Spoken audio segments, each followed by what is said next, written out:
And now, a bonus show from the Trust Signals podcast.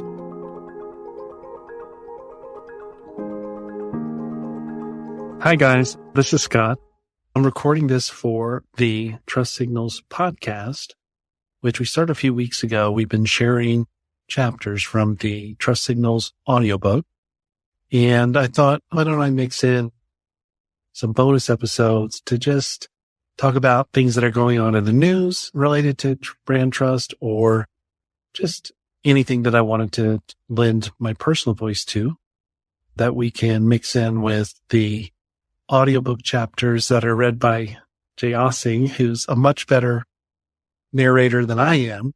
But in any case, I thought, why not?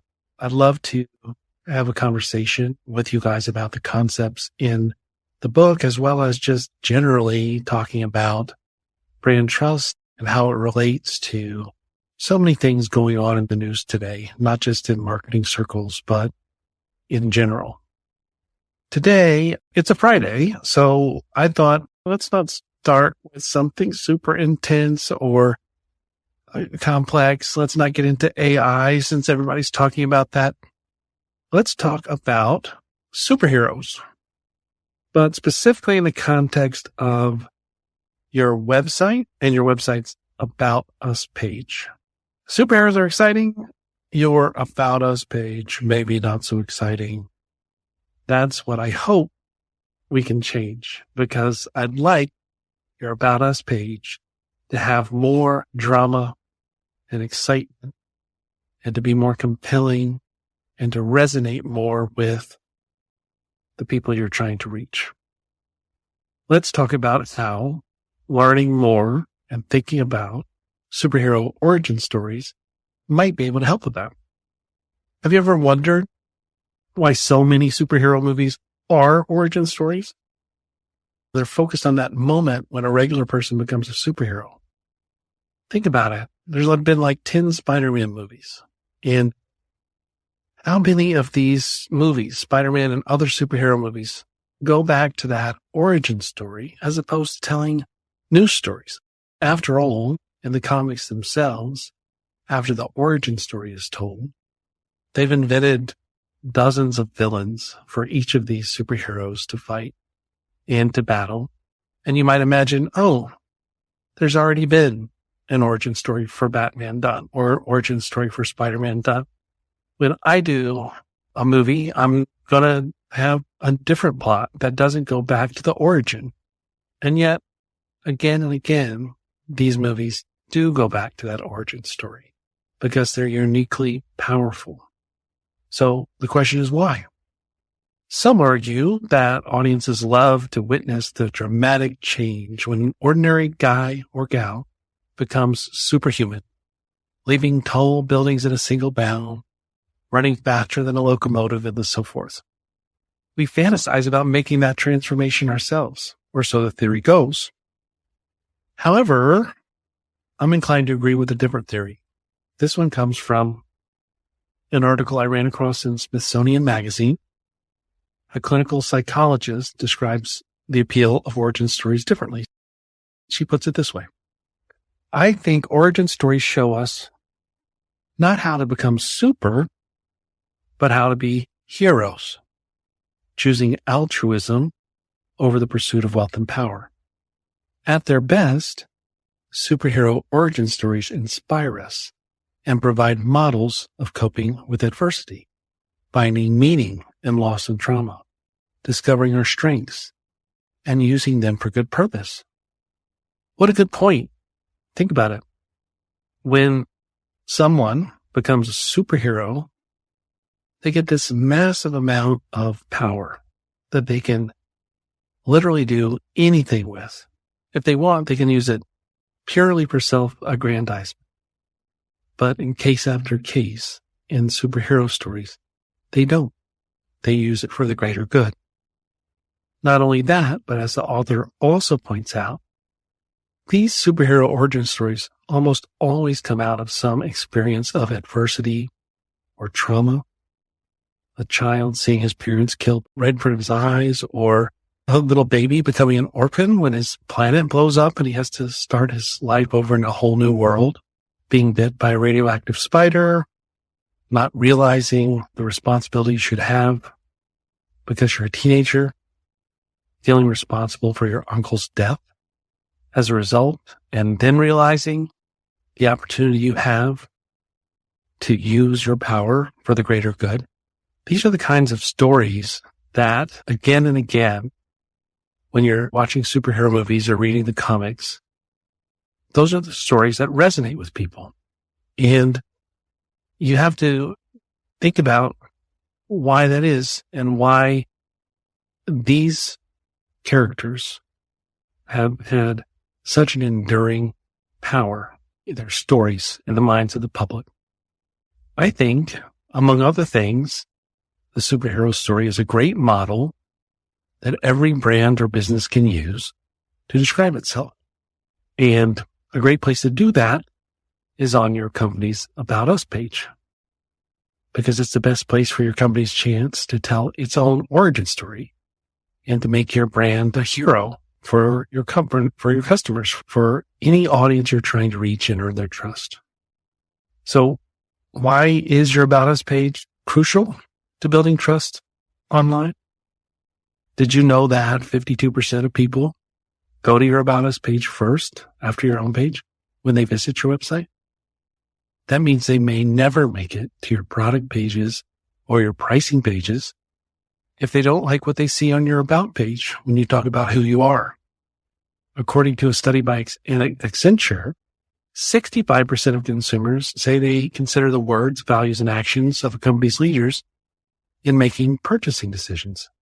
That doesn't necessarily mean you should take a controversial stand on political issues, but it does mean your website's visitors are more likely to trust you if you seem to share their values. So it's another thing that people look for when they come to your About page. Are you just this kind of empty vessel that is pushing a product, or is there a there?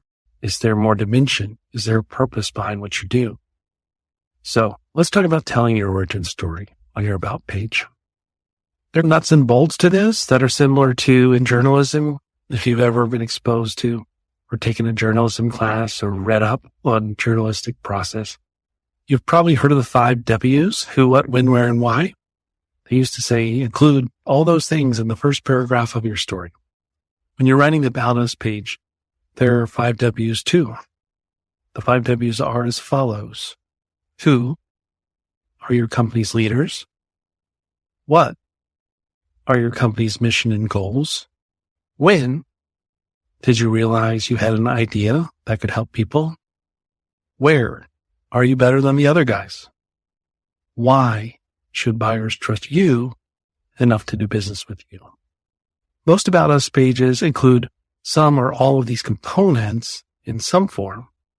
Unfortunately, they're often written as an afterthought with little narrative flair. It's a huge missed opportunity. Imagine if I told you Spider-Man's origin story this way. Spider-Man is a teenage boy named Peter Parker. His purpose is to fight crime, and his goal is to become an Avenger. He realized he could help people when he gained spider-like abilities. He is better than the other guys because his spidey sense gives him advanced warning of danger. He can be trusted because of what he learned from his Uncle Ben's death. Wow, that makes you want to dive right in and watch all 10 of those Spider-Man movies, doesn't it? No. I literally answered in a very dry and literal way each of the 5 W questions that I posed just a minute ago. But there's another way to answer those 5 W questions. So here's another version. High school student Peter Parker was at a science exhibition when the unimaginable happened. A common house spider got in the path of a particle accelerator beam and was irradiated. The stricken spider fell on Peter's hand, bit him, and died. Peter quickly discovered he had gained the powers of a spider, including superhuman strength, the ability to cling to and to climb walls, and a spidey sense that warned him of danger. He called himself Spider-Man. At first, Spider-Man used these powers for his amusement, but after the murder of his beloved Uncle Ben, Peter began to use his powers to fight crime. He still has remorse for failing to save his uncle, and now understands that with great power comes great responsibility. That's why he is trusted and beloved as the friendly neighborhood Spider-Man. Better, right? I mean, let's add a little drama, a little storytelling to the basic facts of the situation, right? The basic facts of the founding of your company, why you exist. I used to start all my branding sessions by asking my clients, what do you do? In hopes of reaching some kind of consensus among the leadership on a concise way of explaining that, kind of the classic elevator speech, only even shorter than that. But today I don't start with that what do you do question. I start with a question that still can put an executive off guard. Question is, why do you exist? Because that's what people want to know today. They don't want to know why you sell, they don't want to know about the widget you're selling or how you make a buck. They want to know how this ties to something larger that hopefully you had in mind when you founded your company, and how everyone that you bring on board to be part of your team wants to be part of that larger mission. So with that in mind, are you ready to give your own origin story, the superhero treatment? Believe me, you can do it. To inspire you, let me give you an example. This is from a company that is not curing cancer, okay? This is from a company that sells hammocks. Let me read you an excerpt from their About page. In 2011, while on vacation in Thailand, our co-founder Joe embarked on an impromptu motorcycle adventure that led him to discover the world's most comfortable hammock, hanging outside a hut on a tiny island. The hammocks were unlike anything Joe had ever seen or felt before, and he knew he had to share them with the world. He bought as many as he could fit in his backpack and headed home, ready to turn his vacation dream into a reality. Joe teamed up with his now wife Rachel to establish Yellow Leaf, bringing a curated collection of beautifully crafted, ultra-comfortable hammocks to the masses, while giving back the original crafters of the world's most comfortable hammocks. Each individual Yellow Leaf hammock is hand-woven with the utmost precision and care by the expert craftswomen of the Malabari tribe, the people of the Yellow Leaves and the hills of northern Thailand. Across 3 weaving communities, we are working to create jobs for mothers and build a foundation for positive community transformation. Doing good while relaxing? We could hang with that. Wow. Now that's a superhero story. That's a superhero story. And it's just a hammock company, guys. And yeah, it's cool. It's a great business model that instead of taking the materials and things and then making them somewhere else, they're using the original creators. This gives a sense of history and authenticity. When you buy one, even if it costs more, it's worth it to the buyer, right? That's all true, and that's embedded in their story.